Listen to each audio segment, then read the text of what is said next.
Bienvenidos a nuestra transmisión. Gracias por dejarnos entrar a tu hogar. Si estás en nuestra zona, te invitamos a que te llegues personalmente y serás muy bienvenido.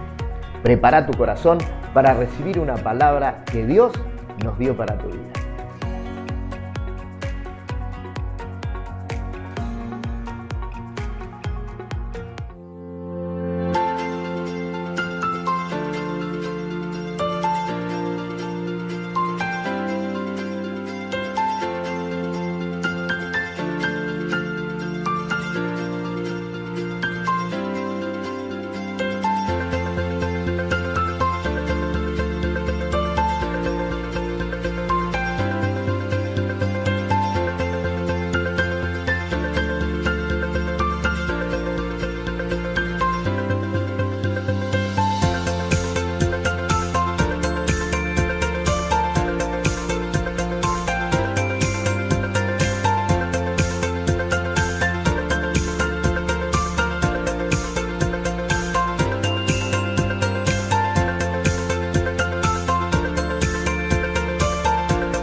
Ya estamos en el aire, ya estamos en el ciberespacio, así que también le damos la bienvenida a los que se agregan a través del internet.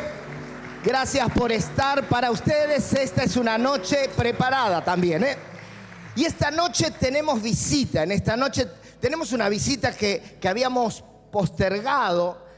Nos iba a visitar en junio, pero por cosas que sucedieron, no nos pudo venir a visitar el mes pasado o el antepasado, no recuerdo, y se dio que hoy pueda estar con nosotros. Él es un amigo. Bueno, yo tengo el placer, el honor, el privilegio de ser amigo de varios hermanos, ¿sí? Márquez, de varios Márquez. Lucas, a quien conocí primero, quien marcó mi vida. Luego lo conocí a él, a David, hace más de 15 años, ¿sí? Más de 15. Bueno, no hablemos de tiempo porque nos deprimimos. Muchos años, y cuando lo conocí me bendijo tanto. Recuerdo que lo conocí en una congregación pequeña, ahí en Cerrillo, en Chile, ¿sí? Y fue una bendición. Habíamos ido unos cuantos de acá, recuerdo. Sí, casi se armó un incidente internacional, pero eso fue un poquito, los que estuvieron recordarán. Y estuvo el apóstol allí ministrando, me bendijo y bueno, inmediatamente lo invité, ¿sí? Bueno, fuimos viendo las agendas y qué sé yo, y recuerdo que cuando Dios me habló que teníamos que empezar a hacer nuestros congresos, Dios me dijo que lo invitara a él. Y él fue el primero. Él inauguró esta temporada de congresos y nos bendijo tremendamente. Y a partir de allí siguió viniendo. Bueno, ahora hace mucho que no venía, así que es para nosotros una alegría que estés con nosotros. Sabe que él es un tremendo hombre de Dios con una revelación poderosa, con una palabra profunda. Te lo voy a decir, no voy a ser tan teológico, voy a decírtelo en criollo, te va a romper la cabeza, así te digo. Así que, y hoy nos acompaña por primera vez con su esposa Laura, así que le damos la bienvenida a los pastores. Por favor, adelante. Bendecimos sus vidas. Fuerte ese aplauso.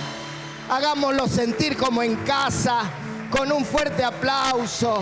Que sean bienvenidos.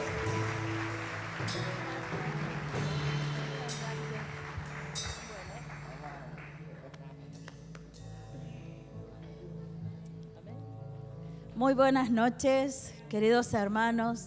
Damos gracias al Señor por estar en este lugar. Muchas gracias, apóstol Sergio, pastora Betty, por esta hermosa invitación. Esta es la primera vez que estoy en Casilda y en esta iglesia. Me siento como en casa. Así que para mí es un placer y por sobre todas las cosas, por la presencia del Señor.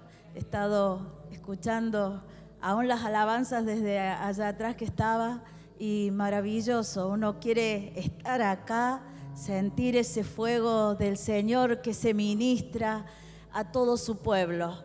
Así que el Señor les bendiga a cada uno de ustedes y a pesar de que es la primera vez, estamos unidos por ese gran amor, por ese Dios que en esta noche nos convocó, porque somos parte de ese pueblo tan maravilloso, amén, que Él quiere que en esta noche lo disfrutemos a Él a través de todo lo que hagamos. Que el Señor les bendiga grandemente en esta noche, que Dios pueda hacer y responder y que cada uno de ustedes pueda recibir milagros del Señor, palabra de vida, restauración, el renuevo de Dios, porque estamos viviendo tiempos muy poderosos del Señor, pero algo que me impactó, estaba escrito acá, oportunidad. Hay una oportunidad de Dios, pero solamente para aquel que la busca y la quiere. Por eso no te pierdas las oportunidades que te da el Señor en esta vida, porque a los que aman a Dios, todas las cosas nos ayudan a bien. Amén. Que el Señor te bendiga.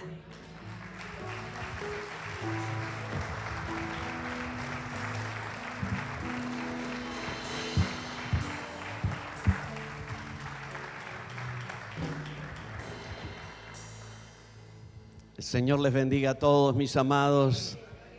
Estoy muy contento, muy contento. Pasamos el otro día por acá con el apóstol Daniel. Estuvimos en la casa del apóstol. Él es un amigo, de verdad, ¿sí? Hay gente con la cual haces una conexión. Todos somos hermanos en Cristo, pero hay cosas que se producen en el espíritu. Tú lo sabes, ¿verdad? ¿Sí? Y yo amo profundamente a Sergio. Sergio lo sabe, ¿no? Sergio lo sabe. Y también a sus hijos, Johnny. Qué bueno, Johnny. Él es un golazo del Señor, amén. Power, poderoso, sí. Joel, ¿cómo estás? No está Joel, pero estás tú, ¿sí? Está. Joel. Y todos los hijos. La verdad que nos enteramos de tantas cosas por el Facebook. ¿Sí? Cómo crece la familia y también cómo crecemos nosotros. Yo vine hace 15 años. La primera vez. Y ahora estoy un poco más prosperado, pero ¿no? Y esta noche tengo el placer de compartir una palabra del Señor. Amén. Así es que quiero pedirte que abras tu Biblia en el libro de Lucas, capítulo 18. Lucas, capítulo 18. Leemos los primeros versículos, los primeros 7 versículos. También les refirió Jesús una parábola sobre la necesidad de orar siempre y no desmayar, diciendo: había en una ciudad un juez que ni temía a Dios ni respetaba a hombre. Había también en aquella ciudad una viuda, la cual venía a él diciendo: hazme justicia de mi adversario.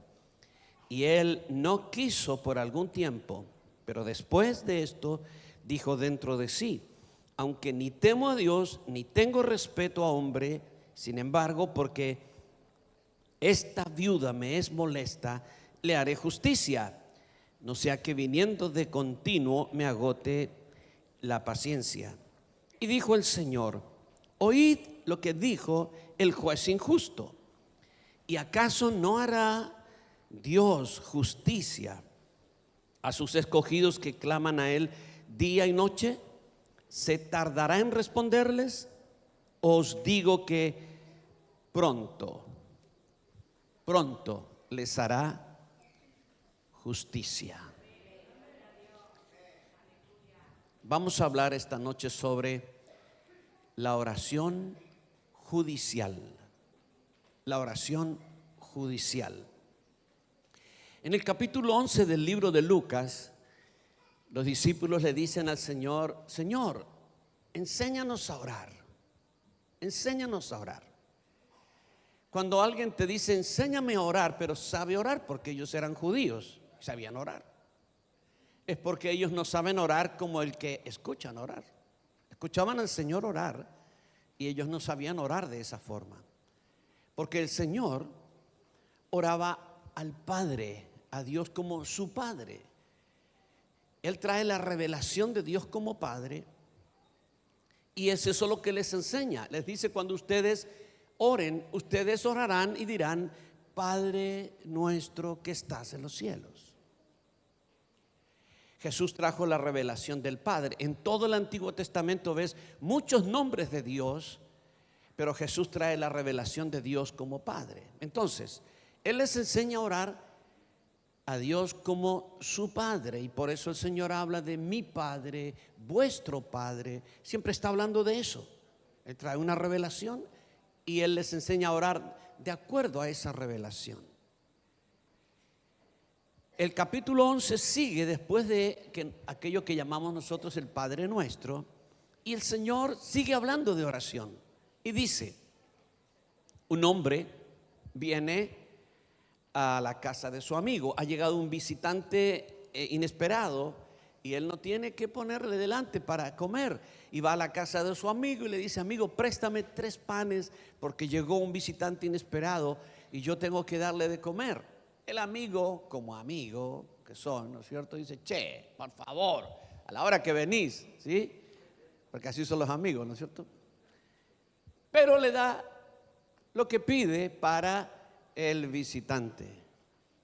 Entonces aquí el Señor presenta a Dios como amigo. Primero les enseña a orar a Dios como Padre, pero luego lo presenta a Dios como amigo.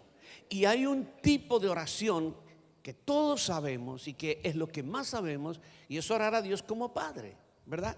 Todos: Padre nuestro, Señor, Padre, Padre, Papito. Bueno, muchas formas usamos, pero oramos a Dios como Padre. Esta es un aspecto, un nivel de oración, la oración a Dios como Padre. Pero Jesús avanza y les enseña a orar a Dios como amigo. Y no es lo mismo cuando tú oras a tu Padre que cuando tú oras a tu amigo. Cuando tú oras a tu Padre, tú estás orando a alguien que tiene autoridad sobre ti. A los 3 años y medio del Señor haber discipulado a los suyos, les dice: ya no los voy a llamar siervos, ahora los voy a llamar amigos. Porque el siervo no sabe lo que hace su Señor, pero yo les he enseñado todo y ahora los voy a tratar como mis amigos. Así que ustedes ahora pueden orar a mí como amigo. La oración del amigo es distinta a la oración como padre. Mira, Abraham es llamado amigo de Dios. Y cuando Dios va a destruir Sodoma, se está yendo de hablar con Abraham y dice: no puedo ocultarle a mi amigo Abraham lo que voy a hacer. Así es que se devuelve el Señor y dice: Abraham, te tengo que contar algo. Y es que voy a destruir la ciudad de Sodoma y los alrededores. Quizás si el Señor nos dijera a nosotros: voy a destruir eso, nosotros diríamos: sí, Señor, tu voluntad, hágase tu voluntad. ¿No es cierto? Sí, ¿por qué? Pero Abraham le dice: ¿cómo? ¿Cómo vas a destruir la ciudad. Tú, el juez justo, ¿cómo va a destruir al justo con el injusto? Tú no puedes hacer eso. Él está discutiendo con Dios. Él está orando a Dios como oran los amigos, ¿verdad? ¿Sí? Y entonces empieza esa negociación. Y si hay 50, y si hay 40, y si hay 20, bueno, ¿verdad? Pero él se opone a lo que Dios va a hacer. Y al final termina rindiéndose a lo que Dios va a hacer. Pero Dios va a salvar a los justos que hay. Moisés, Dios le dice a Moisés: hazte a un lado, voy a destruir este pueblo y contigo voy a levantar otro pueblo. Y Moisés dice: primero tienes que pasar por mi cadáver. No te lo voy a permitir. ¿Sí? Y Moisés contiende con su amigo Dios. Ahora, te digo, este no es el nivel del que empieza a orar. Este es el nivel del que ha llegado a un punto de madurez donde Dios te revela sus propósitos y sus planes. La Biblia dice que el Señor le mostró a los israelitas sus obras, pero le reveló a Moisés sus caminos. Entonces, cuando tú entras a un nivel de madurez de esta clase, tú razonas con Dios y hablas con Dios. Y quizás puedas decir también: Señor, no estoy de acuerdo con esto que me estás diciendo que vas a hacer. Yo creo que tienes que hacerlo de esta otra forma. Porque parece ser que hay momentos en que Dios busca este tipo de relación, de amistad, de intimidad. Ahora, luego avanza el Señor y llegamos al capítulo 18 y aquí otra vez habla de oración, pero ya ni como padre ni como amigo. Aquí, para hablar de la oración, usa la figura judicial. Entonces dice que hay un juez injusto en la ciudad y hay una mujer viuda que necesita que se le haga justicia, y el juez es corrupto y no le hace justicia, pero la mujer insiste hasta que le hace justicia. El Señor no está enseñando acerca del juez injusto. El Señor quiere enseñar acerca del juez justo. Por eso termina diciendo: si este juez injusto fue capaz de hacer justicia, ¿no hará justicia el Señor, que es justo? ¿No hará justicia a sus escogidos que claman día y noche? Os digo que pronto les hará justicia. Amén, amén.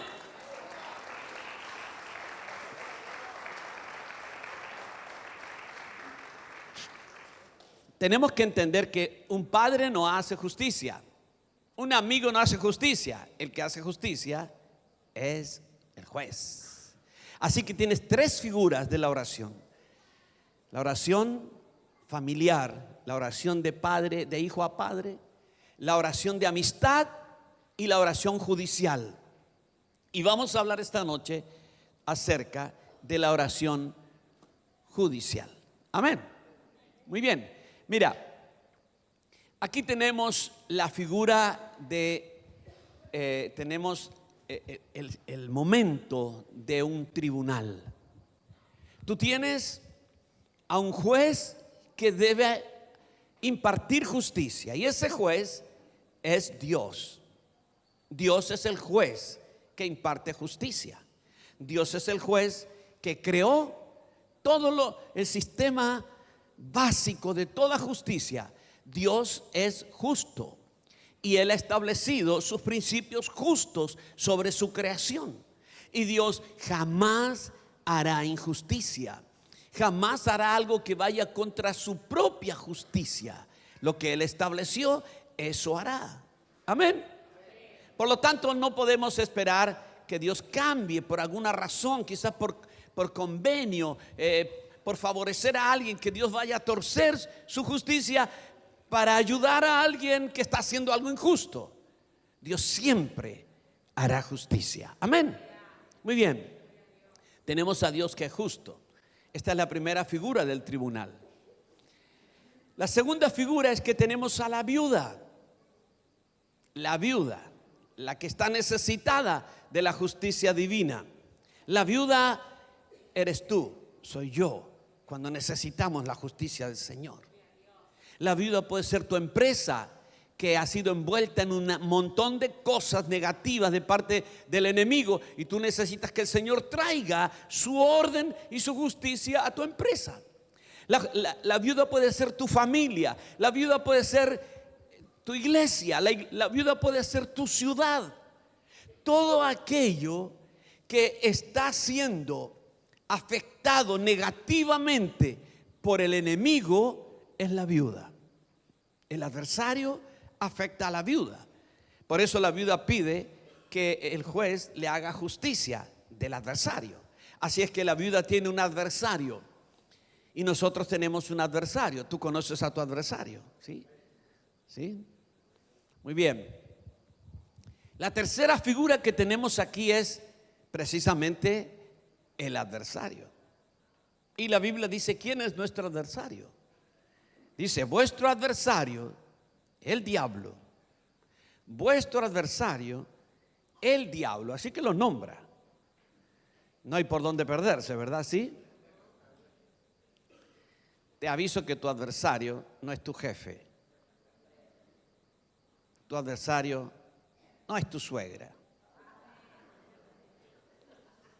¿Sí? Así que si tú estabas orando por justicia contra tu suegra, cancélalo.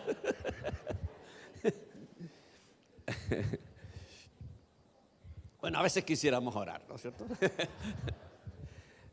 Mira, la palabra adversario en el idioma griego es la palabra antidikos. Antidikos significa alguien que viene con una demanda judicial contra ti. Alguien que te ha hecho una demanda judicial, un adversario judicial. Eso es el diablo.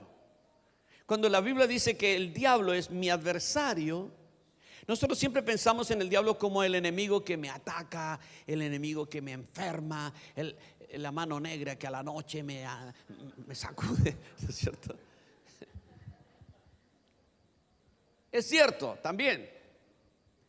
Pero el apóstol Pedro aquí lo muestra, lo grafica como un adversario judicial. Como un adversario judicial. Y es un adversario judicial. ¿Por qué? Porque la Escritura dice que el diablo nos acusa día y noche delante de Dios. Es llamado el acusador de los hermanos. El acusador de los hermanos. El que te acusa. Ahora piensa, ¿hay algo que Dios no sepa? Que el diablo le deba informar algo malo que hemos hecho y el diablo no, el Señor no lo sabe y el diablo va y le dice, Dios, te vengo a informar que David ha hecho algo que tú ni te imaginas, ¿no es cierto? ¿Será que Dios no sabe lo que yo he hecho? Lo bueno y lo malo. Pero el diablo me acusa.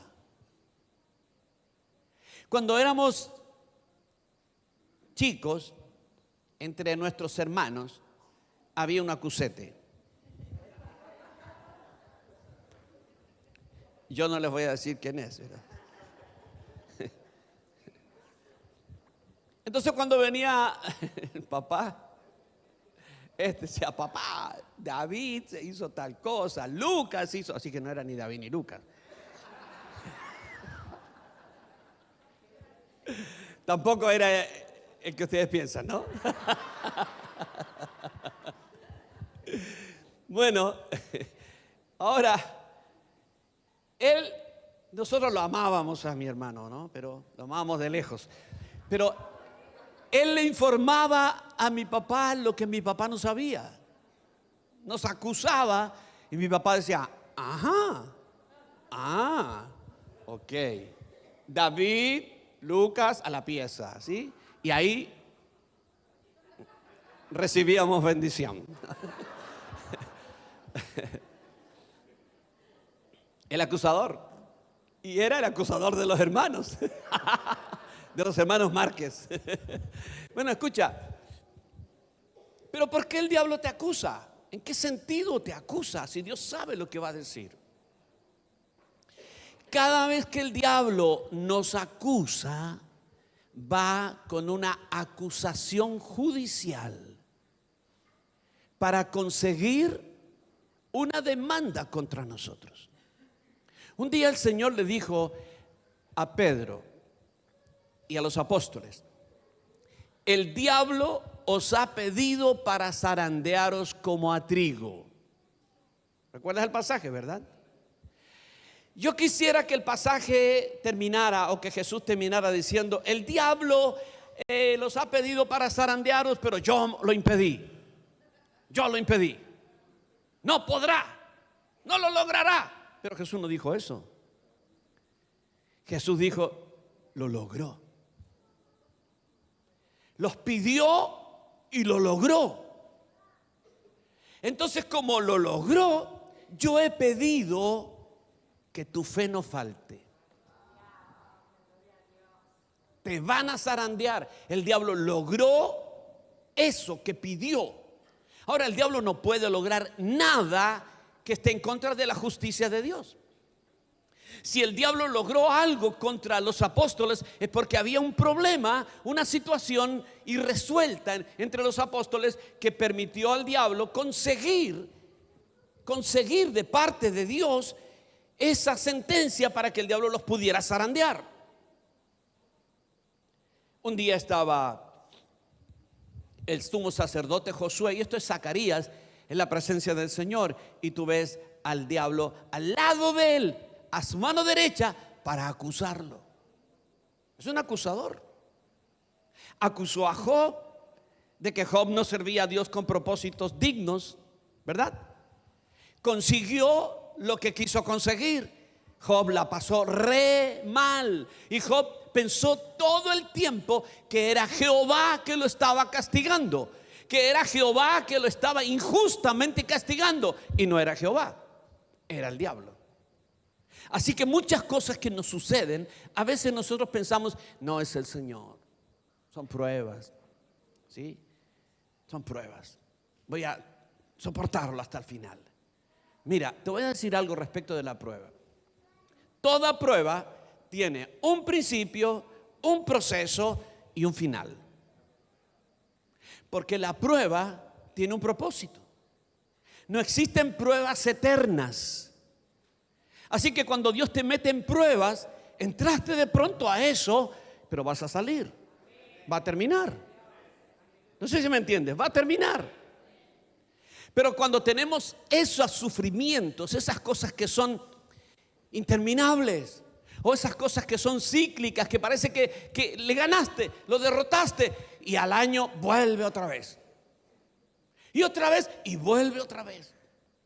Esas cosas de las cuales nunca salimos. Estar pobre, estar necesitado, estar reprimido o estar limitado económicamente puede ser una prueba. Pero cuando esa situación sigue y pasan los años, entonces no es una prueba. Alguien está produciendo eso en esa persona. Es una persona trabajadora, es una persona que ama a Dios, es una persona que sirve a Dios, y no va a prosperar hasta que algo se resuelva. Eso no lo está produciendo el Señor.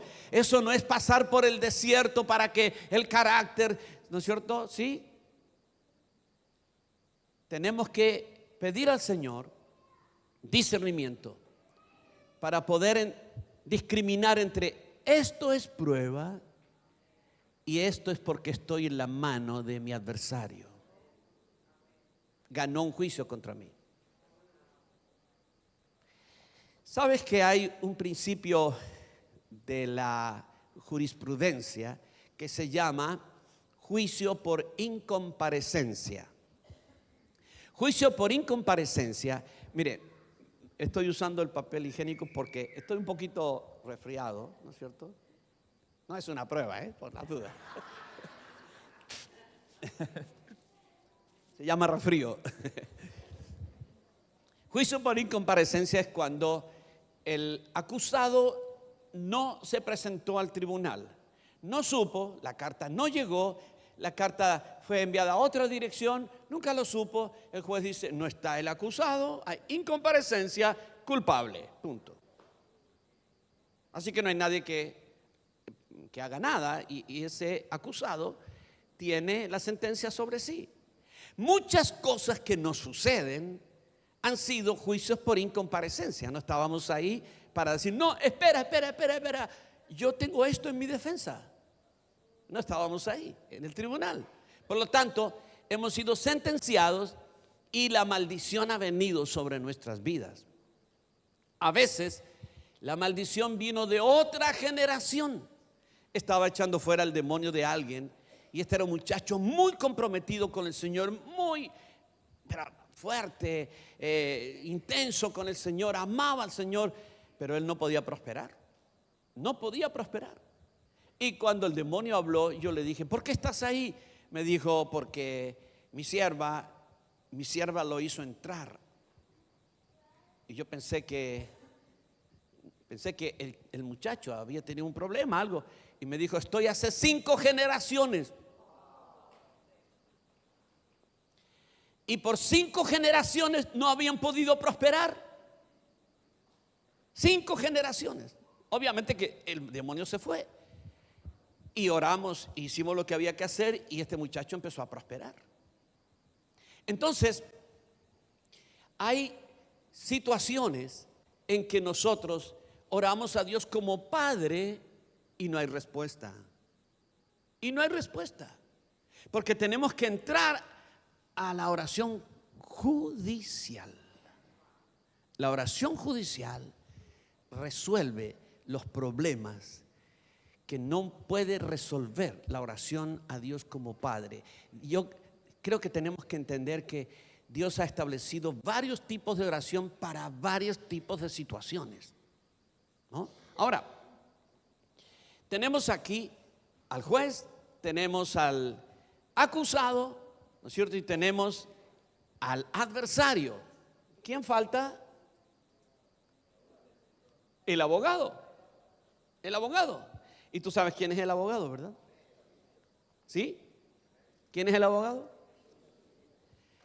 Primera de Juan, capítulo 2, versículo 1.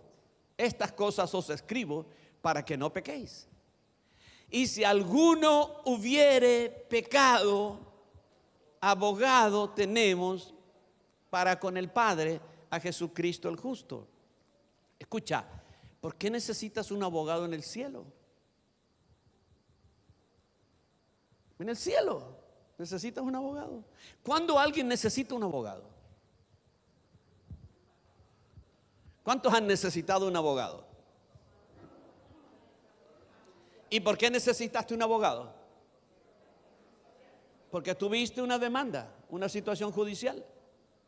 Si tú nunca has tenido una situación judicial, tú no sabes nada de eso, no hace falta. Tú contratas un abogado cuando tienes un problema judicial, porque el abogado te va a defender en la corte. ¿Es así? Muy bien. ¿Y para qué necesitamos un abogado en el cielo?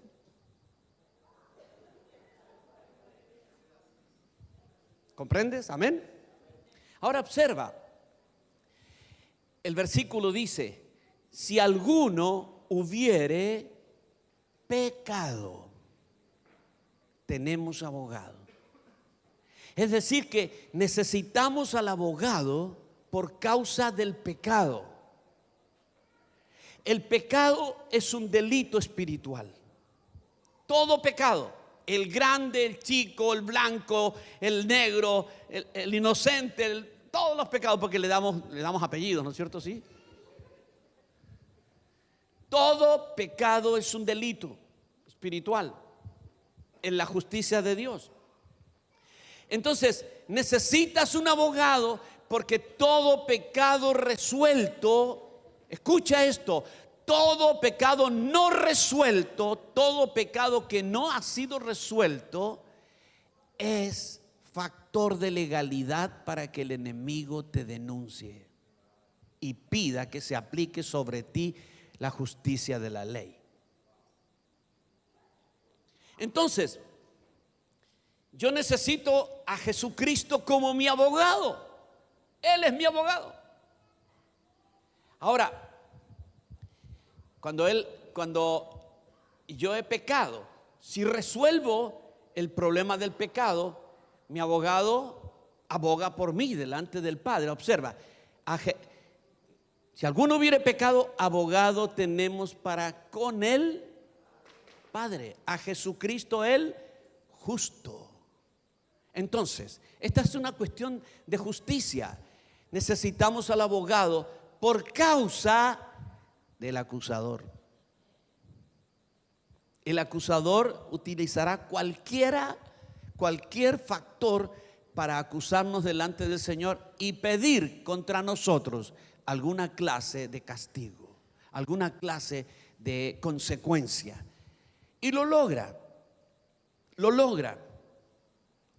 Un pastor joven estaba en su apogeo, él era muy fuerte y levantó una obra, y cuando estaba en cierto momento de la obra y iba creciendo, ¡brum!, todo se desplomó. Volvió a levantarse y otra vez avanzó con la obra, y cuando todo iba bien se volvió a desplomar por 4 veces. Su abuelo, que también había sido pastor, estaba clamando a Dios por él, estaba orando a Dios por él, y el Señor le habló y le mostró una visión, un recuerdo. Y él vio un momento en su juventud cuando él todavía era inconverso. Le mostró el Señor y le dijo: acuérdate, estabas en ese bar y tuviste ese conflicto con ese joven. Lo golpeaste porque él te golpeó primero, pero tú lo golpeaste y él tropezó y cayó y murió.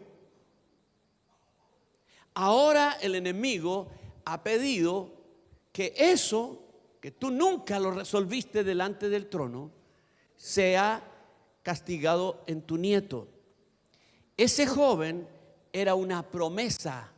Él era un joven que iba a ser un tremendo deportista, con un futuro brillante, y tú frustraste su futuro. Y ahora el diablo está frustrando el futuro de tu nieto.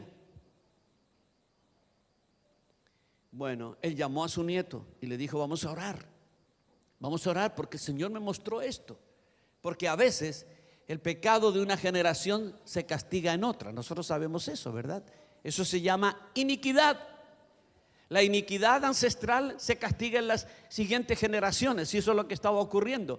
Oraron, este pastor fue con su nieto hasta el tribunal del Señor, presentó al Señor su arrepentimiento y todo eso, y el ministerio de este joven explotó, fue liberado. Amén. Porque estas cosas se resuelven allá. Así es que el problema es el pecado no resuelto. Cuando nosotros nos arrepentimos de nuestros pecados, Dios nos perdona. ¿Qué dice el versículo? Si confesamos nuestros pecados, Él es fiel y justo para perdonar nuestros pecados y limpiarnos de toda maldad. ¿Qué significa si confesamos nuestros pecados? Generalmente tenemos tanta vergüenza de lo que hemos hecho que vamos al Señor y le decimos: Señor, tú sabes que pequé, otra vez pequé, perdóname, Señor, yo no lo quiero hacer más, no lo voy a hacer más, te prometo que no lo voy a hacer más, te prometo, he pecado, pero estoy arrepentido. ¿Sí? ¿Confesé mi pecado? Confesé que he pecado, que es distinto a confesar mis pecados. Ojo, que el pasaje dice: si confesamos nuestros pecados, es decir, cuando yo voy al Señor para que Él me perdone, yo tengo que decir: te confieso que soy chismoso. Te confieso que tengo envidia de la María porque es más linda que yo. Eso es confesar, ¿o no? ¿Sí? Nosotros decimos, Señor, te confieso que pequé. Nosotros tomamos todos los pecados, los metemos en un paquete, le ponemos un papel celofán, le ponemos un moño y se lo entregamos al Señor para que nos perdone. Pero tú tienes que leer bien la palabra de Dios, porque la palabra nos dice, si confiesas que has pecado, Él es fiel y justo para perdonarte. Sino si confesamos nuestros pecados. Así que si cometiste 10 pecados, tienes que confesar los 10 pecados uno por uno. Y no es fácil, porque hay que desnudarse delante del Señor y te da vergüenza, ¿verdad que sí? Amén. Entonces, esto es muy importante, porque el Señor va a perdonar nuestros pecados cuando los confesemos.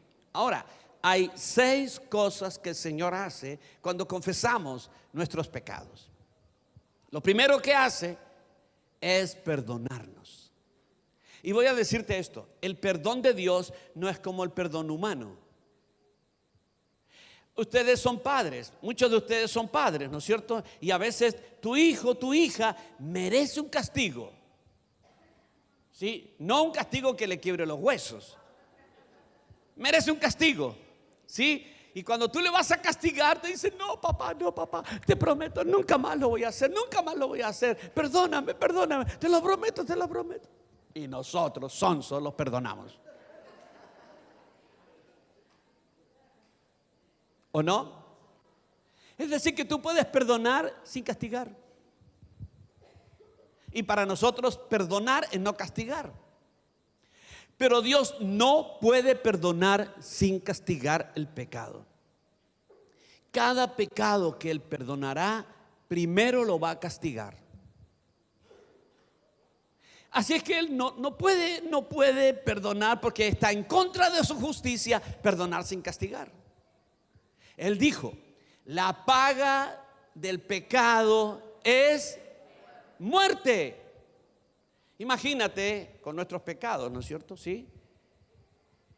Si el Señor nos castiga por nuestros pecados, entonces pequé a la mañana, muerto.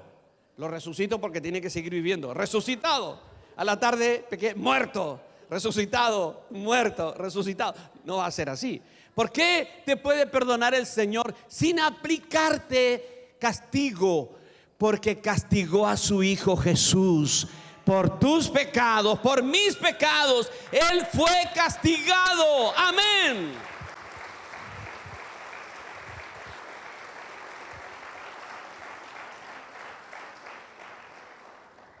Nosotros a veces pensamos que no somos tan pecadores. Estaba hablando con un hombre evangelizándolo y él me dijo, yo la verdad no sé por qué Dios me tendría que condenar. Soy una buena persona, intento no hacer mal a nadie. Yo creo que no soy pecador.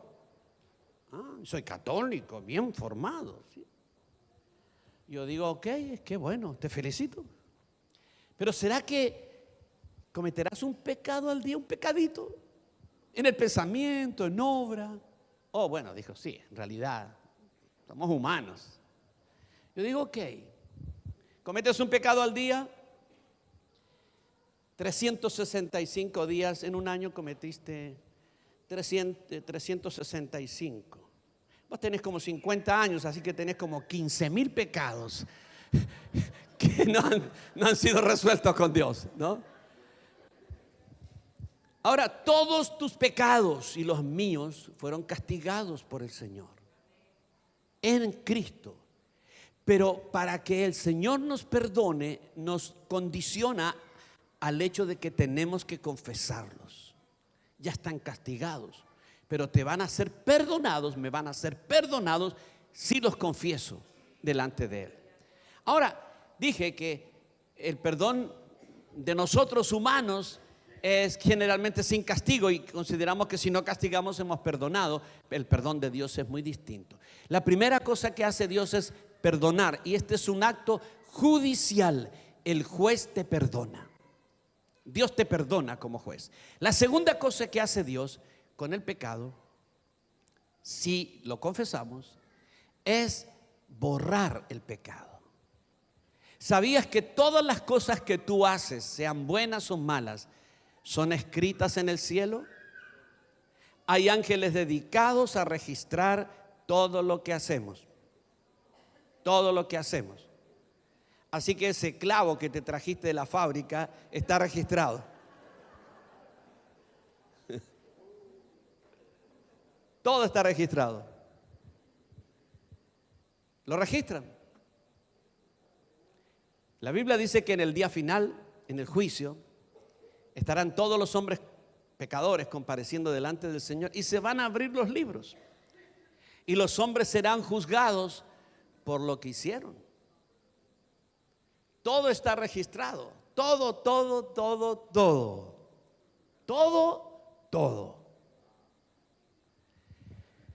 ¿Y mis pecados? También. Pero dice la Escritura que si me arrepiento, Él perdonará mis pecados y los borrará. Los borrará de los registros del cielo. Y cuando te arrepientes y confiesas, los ángeles borran todo lo que hiciste y en el cielo no hay registro de eso. Amén.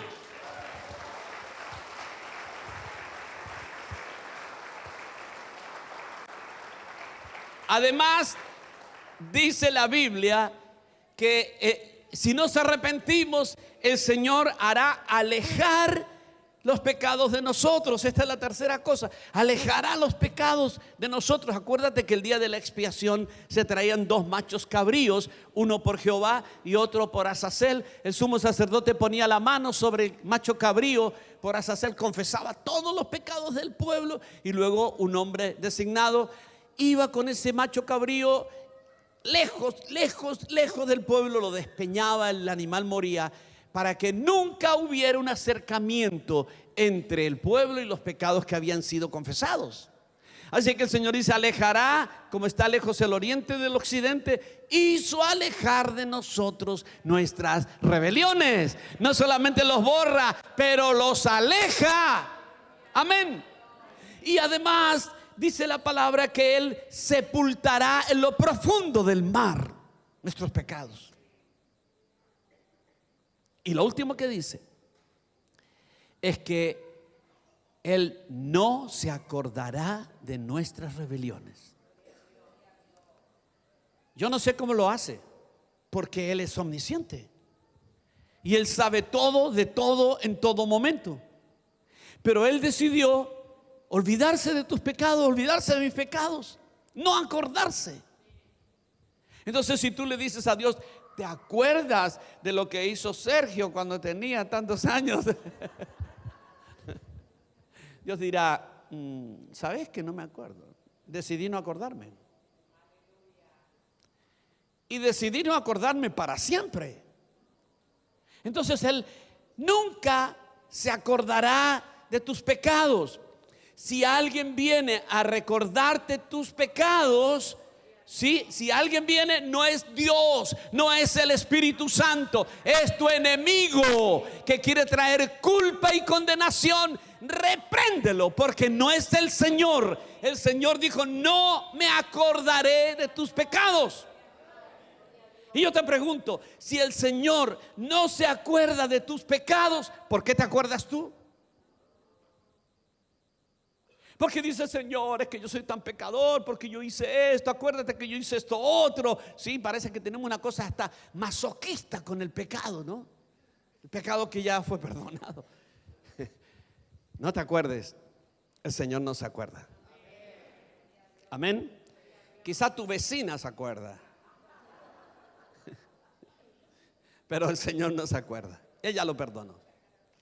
Y lo último que hará el Señor es que nos limpiará de todo pecado. La sangre de Jesucristo nos limpia de todo pecado, ¿verdad? ¿Por qué? Porque el pecado nos mancha. Y cuando confesamos nuestros pecados, viene la sangre de Jesucristo y te limpia, y estás otra vez puro delante del Señor. Amén. Gloria al Señor. Amén. Bendito el Señor.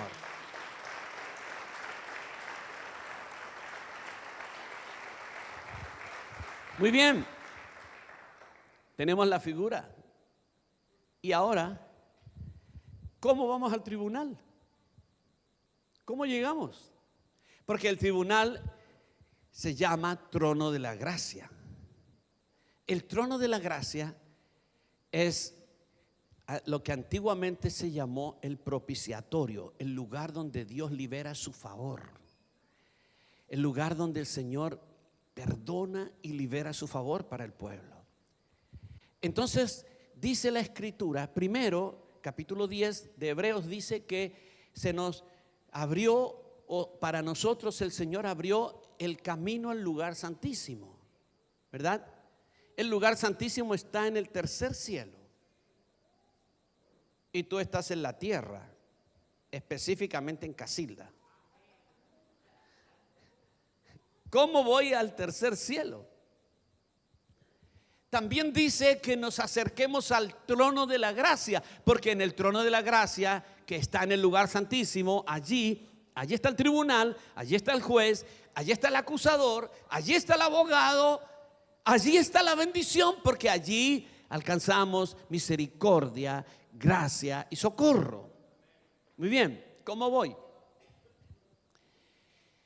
El Señor nos ha dado nuestro espíritu. Él con el cuerpo no puedes ir, con el alma tampoco, pero tu espíritu sí. El espíritu que el Señor te ha dado tiene la facultad de entrar al lugar santísimo en todo momento. Es más, tenemos acceso, tenemos libertad para entrar en el lugar santísimo. Somos llamados a ir y entrar al lugar santísimo. Entonces, ¿cómo lo hacemos? Te voy a poner un ejemplo para que podamos entender. Uno de nuestros apóstoles, él estaba saliendo de su casa, iba en el auto, y una hermana le llama y le dice: apóstol, mi hija está muy enferma, muy enferma, ¿puede venir a verla? Y el apóstol le dice: hermana, voy para el centro. Cuando venga del centro voy a ir a su casa, pero ahora voy a ir en espíritu. Lo dijo casi en broma. Voy a ir en espíritu y el Señor la va a sanar. Como esas bromas que hacemos, ¿no es cierto? Que ni sabemos lo que estamos hablando. Mira lo que pasa. El apóstol va al centro, hace sus trámites, viene a la casa, toca la puerta, la hermana le abre y le dice: apóstol. Sí, apóstol. El apóstol le dice: vengo a orar por su hija. Y ella dice: pero si ya vino. ¿Cómo? Si ya vino. Y oró por la niña y la niña está sana. Es más, dice, cuando usted salió, comentamos con mi hija que qué rico el perfume que dejó.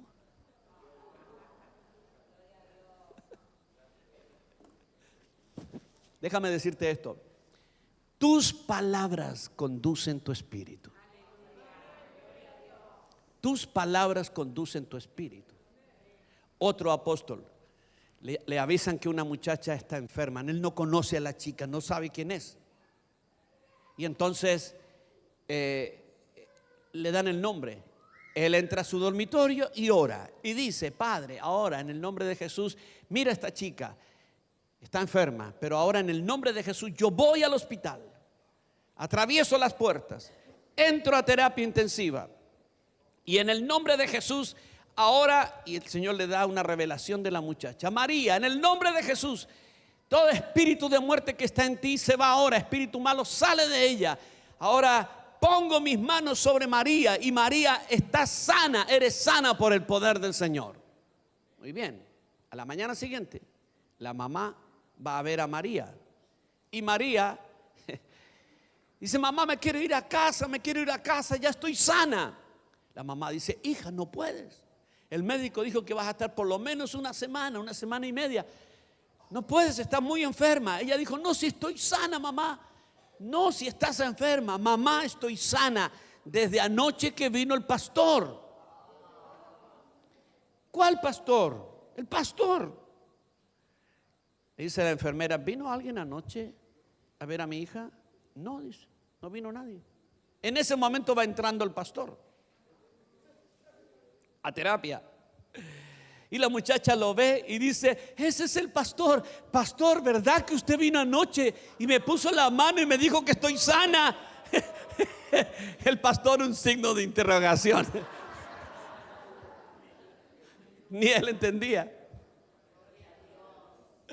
¿Habrá un límite para tu oración? Mamá, estoy aquí en Ushuaia, tengo problemas, ¿qué hago? ¿Sí? Que le decimos: andate a una iglesia que esté por ahí cerca. Tú sabes que puedes ir en espíritu. Amén.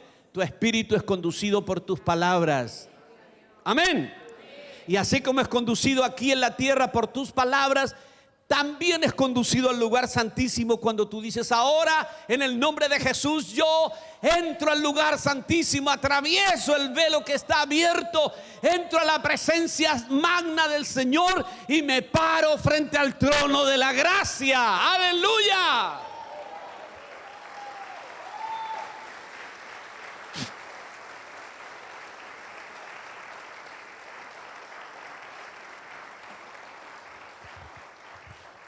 Así es como vamos. Y como vamos, llegamos y estamos ahí frente al Señor.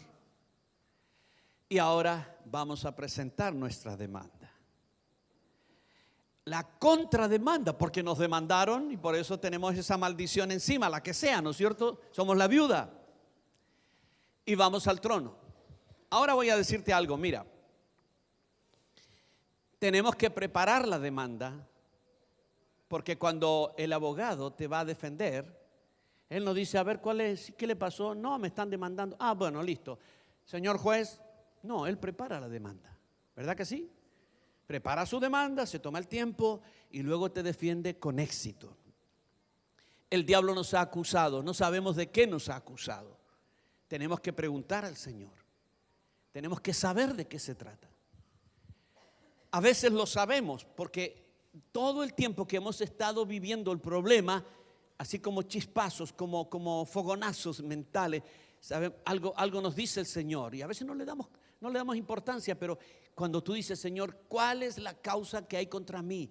¿Cuáles son las cosas que no he resuelto delante de ti? ¿Qué cosas son?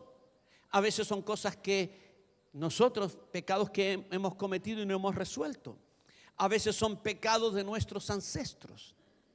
Estábamos orando una noche con mi esposa por muchas cosas y ella se estaba arrepintiendo de cosas que el Señor le decía a ella. Yo me estaba arrepintiendo de cosas que me decía a mí. Y entonces de pronto yo tuve una visión y el Señor me mostró a un hombre que estaba en un lugar oscuro en el campo esperando a otro hombre. Y cuando este otro hombre llegó en su lugar solitario, este hombre tomó un cuchillo y lo mató y escondió su cuerpo. Y nunca nadie supo quién lo mató y él tampoco nunca se arrepintió. Y ese es un ancestro mío. Así que ustedes tengan cuidado. Yo tenía que resolver aquello, ¿sí? Y lo resolví delante del Señor. Me arrepentí por él. ¿Sabes que hay algo que se llama arrepentimiento vicario? Vicario. Vicario significa en representación de. Nosotros vemos a los antiguos orar arrepintiéndose del pecado de sus ancestros. Te pedimos perdón por nuestros ancestros, arrepintiéndose de los reyes que estuvieron antes, el pecado de los reyes, el pecado de los sacerdotes, el pecado de los profetas y el pecado de sus padres. ¿Por qué se están arrepintiendo de eso? ¿Vale ese arrepentimiento por el pecado de nuestros ancestros? Claro que sí, porque hay que resolver el pecado. ¿Me entiendes? Igualmente, cuando tú estás orando por alguien como intercesor, esa persona está metida en drogas, haciendo toda clase de fechorías, pero tú te arrepientes y vas: Señor, perdónalo, perdónalo. Yo te pido perdón por este pecado que está cometiendo. Te pido perdón por esto otro. Te pido perdón por esto otro. Nosotros, el verdadero intercesor, no solo pide y dice: sácalo de la droga, sácalo de esto, sino que se arrepiente. Una parte clave de la intercesión es arrepentirnos por otros. Cuando tú te arrepientes por otros, estás haciendo una intercesión absolutamente judicial y efectiva. Amén. Así que como intercesores nos arrepentimos vicariamente por lo que hicieron nuestros ancestros. Tenemos que resolver el tema del pecado y la oración, el arrepentimiento lo resuelve.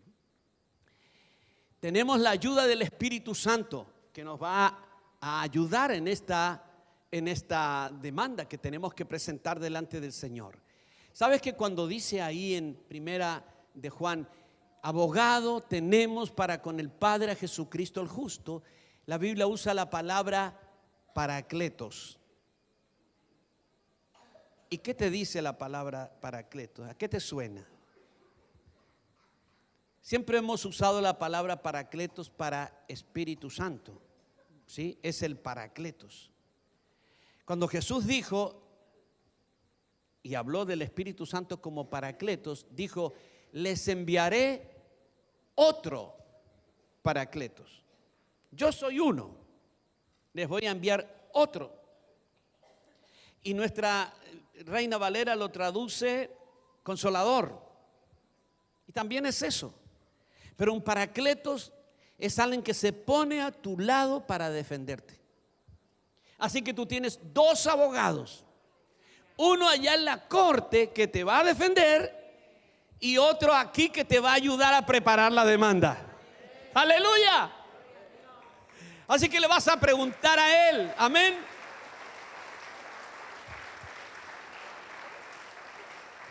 Y él te va a decir, te tienes que arrepentir de esto, de esto, de esto, de esto. Haz la lista, ¿sí? Haz la lista, toda la lista, ¿sí? Página 1, página 2, página 29. De todo lo que haya. Y si tienes que estar horas arrepintiéndote, ¿no vale la pena arrepentirse horas de un problema que tenemos por años? ¿Qué te parece? Amén. Muy bien. Para resolver todo el problema del pecado. Entonces, cuando el Señor te ha revelado todo lo que tienes que, todo aquello que por lo cual tienes que arrepentirte delante de Él, vas al trono y te arrepientes delante del Señor. Señor, ahora vengo a ti como juez. Aquí está mi abogado, el Señor Jesucristo. Me arrepiento de esto, de esto, de esto, de esto, de esto, de esto. Me arrepiento de mis ancestros que hicieron esto. Sí, me arrepiento. Bien. Terminaste de arrepentirte. Y ahora yo declaro que la sangre de Jesucristo, su Hijo, es mi garantía de justificación, es mi garantía de perdón, es mi garantía de que yo quedaré en cero delante de ti. Observa el versículo. Ha sido echado fuera el acusador de los hermanos, el que los acusaba día y noche, y ellos le han vencido por la sangre del Cordero. ¡Aleluya!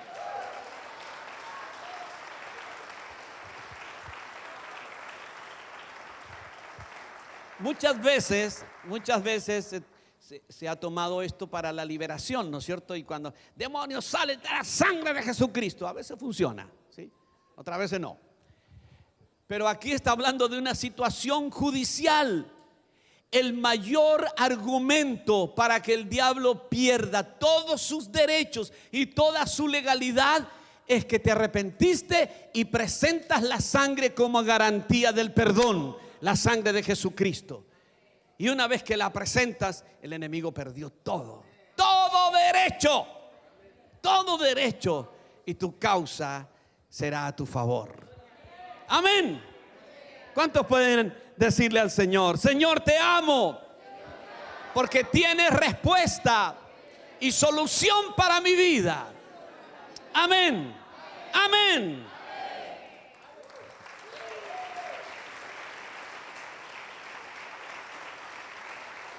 Mira, íbamos a venir, como dijo el apóstol, el día domingo viajábamos, llenamos el tanque del auto el día sábado, Fuimos a una iglesia a predicar y volvimos a casa. Y cuando volvimos a casa, yo estaba entrando para estacionar, mi esposa había abierto el garage y vino ahí alguien con una pistola así, ¡pa! Entrega el auto. Y tú dirás, oh, soy siervo de Dios, no me puede pasar esto. Se llevaron el auto. Entonces, nosotros cerramos la puerta de la casa, nos tomamos las manos, fuimos caminando hasta la comisaría, 6 cuadras. ¿Sabes qué hicimos? Fuimos al trono. Y le dijimos al Señor, Señor, te robaron el auto.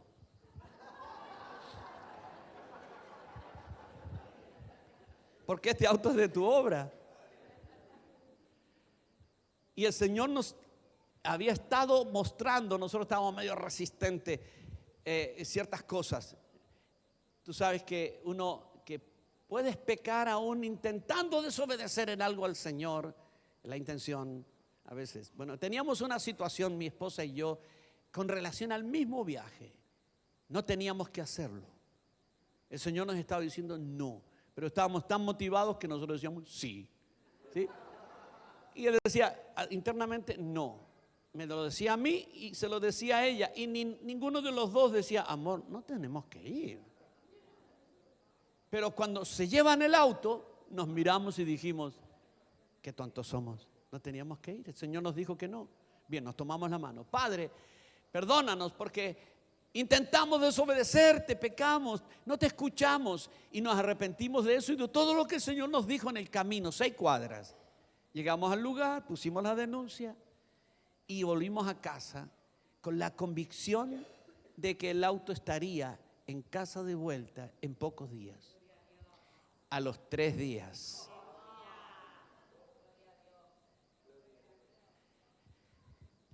¿Entiendes? Tú dices, los apóstoles también pecan, ¿no? Sí, son pecados apostólicos.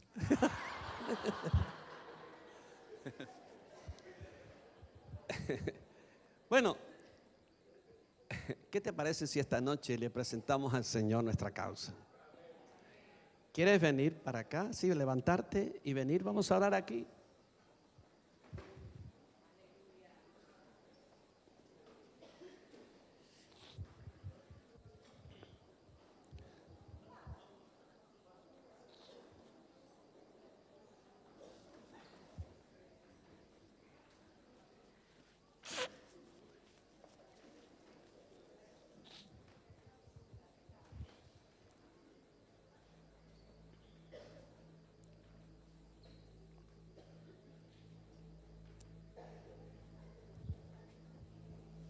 Consejo.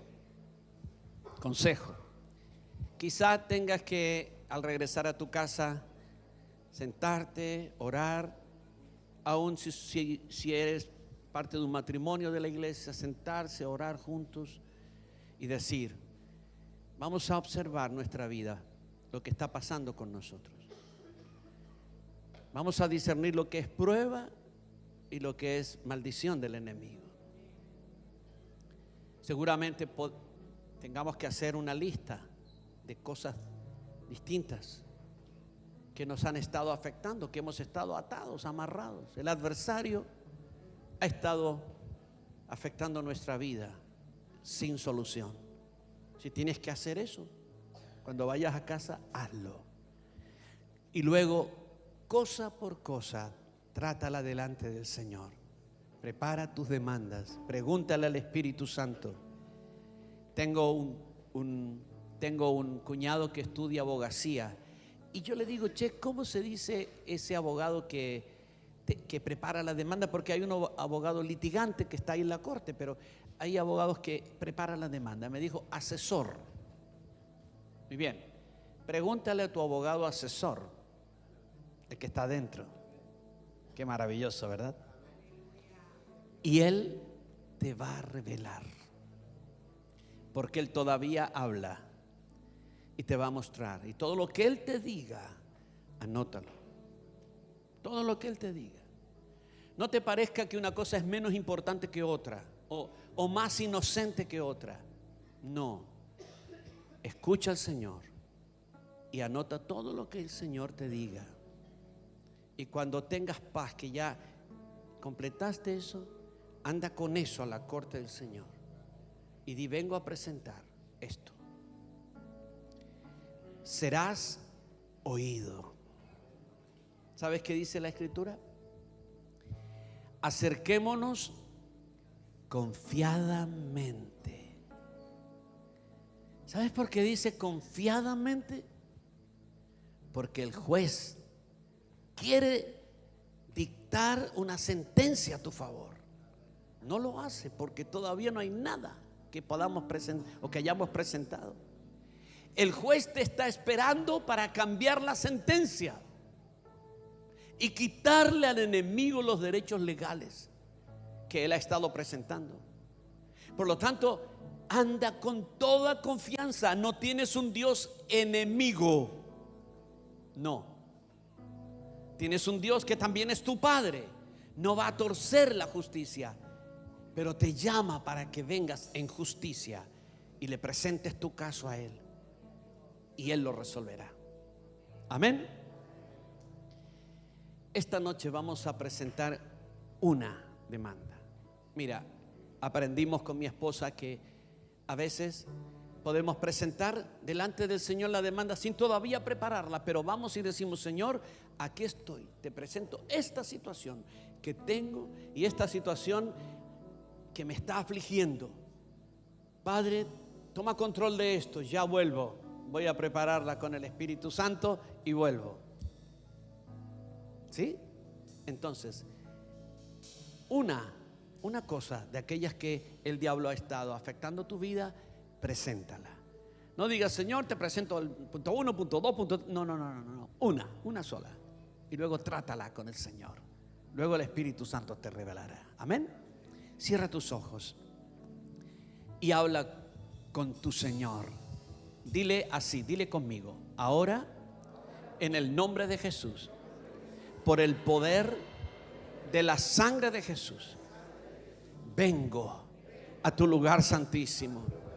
Atravieso el velo abierto para mí y me paro delante del trono de la gracia para presentarte esta demanda. Aquí estoy, Señor. Me aseguras tu favor y ahora te presento esta demanda de lo que el diablo ha estado haciendo contra mí. En el nombre de Jesús, cuéntale al Señor ahora. Dile: esto es lo que te vengo a presentar.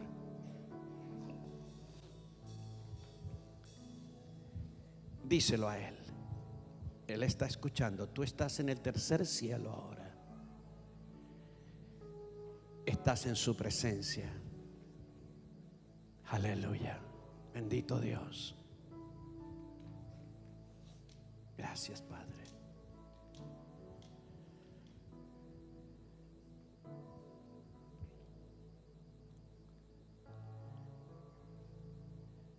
Aleluya.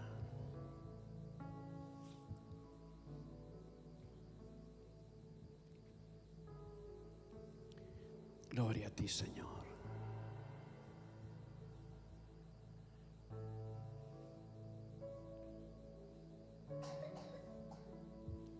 Dile: Señor,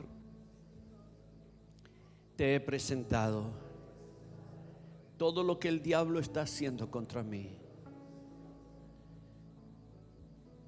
Yo te pido ahora que tu Espíritu Santo, mi abogado asesor,